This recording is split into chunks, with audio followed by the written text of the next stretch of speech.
What's going on, everybody? Welcome to the video. Valley Behavior Consultation Services, Tyler Prue. If you have a family member on the spectrum, I'm going to give you two things to consider when planning and preparing for the holidays that you might find helpful. Number one, here it is. All right, you're going to want to identify and communicate some signs and signals that your family member on the spectrum begins to display when they're starting to get upset or escalate. What are some of those things? They might start pacing, they might start vocalizing, they might start engaging in repetitive behavior, they might have an affect change, or they might simply directly say, I want to be all done with this activity, or I don't like what is going on right now, or I need space, or anything along those lines. Communicate those things with your guests this holiday season, because it not only helps them and it helps them identify how they potentially can help you and can help your family member on the spectrum with autism, but also it can really help in identifying what the roles are for the folks that are in your home. And you're going to want to have that conversation with them so you can really identify that with them. Maybe it is that you are going to be the only one that's going to be intervening and communicating when that individual on the spectrum is getting upset. Maybe, though, you want the support and you want maybe somebody, one of your guests, to help you intervene, or maybe to jump in and to prompt, that individual to request their wants and needs appropriately, or to ask for space or something along those lines. You very well might want that support. But if you don't, you run the risk of somebody that maybe is a little overzealous jumping in with good intentions to help out, but ends up actually not helping and actually making the situation worse. And that can happen. So have that conversation ahead of time. Again, identify what are some of the behaviors that start occurring that indicate that your family member on the spectrum is starting to get upset, or maybe indicating that they don't like the situation that they're in, and then help identify what the role is for the people that are in your home. And it might be that you don't want them to do anything. All you want them to do is maybe give that individual space and alert you that they're getting upset, and that's it. And that's fine. But you do need to communicate that, and it's going to make people feel a lot more comfortable, even, as well as your own family member on the spectrum feel more comfortable. So consider those things, all right? The second thing, so number two, you're also going to want to identify preferred items, activities, and interactions that can help offset challenging situations. So what do I mean by this?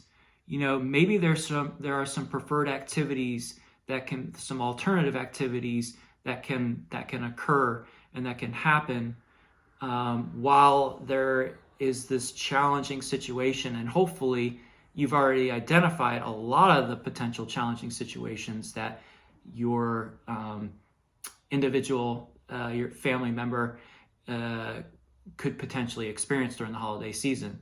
But you're not going to be able to identify all those things because our environment is not that predictable, at least most of us. So you are definitely going to want to think through what are some different alternative things that individual can do during these times that are preferred. So if there's a movie that's on, everybody else is watching it, they're engaged with it, and your family member on the spectrum does not like that movie, they don't want to see it, what can they do instead?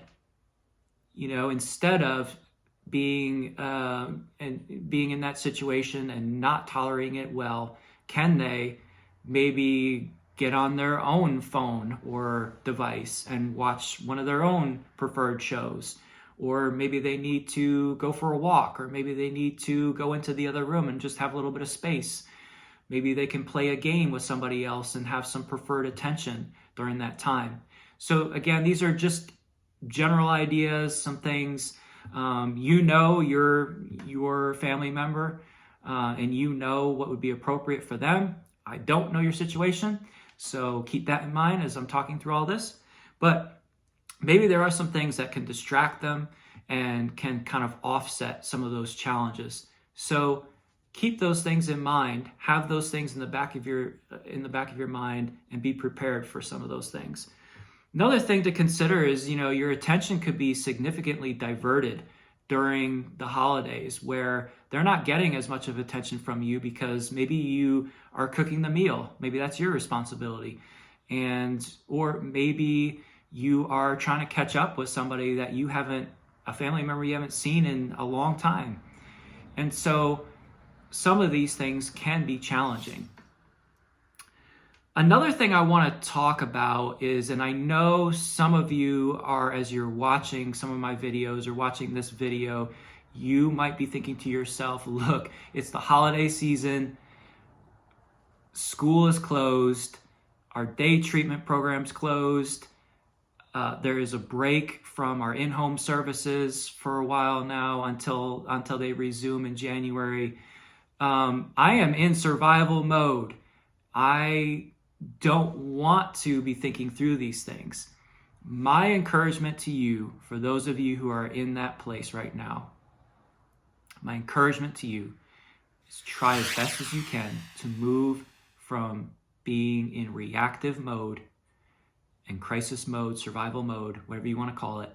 Try to move away from that to being proactive and preventative and trying to strategize, trying to think through ahead of time. What are some things that we can do to get ahead of some of these challenges, and how can we better support this family member with autism? So that is my challenge for you today. And those were my two things I wanted to talk to you about. Hopefully they're helpful. If not, maybe they just give you some different thoughts and ideas moving forward, which is great if it is.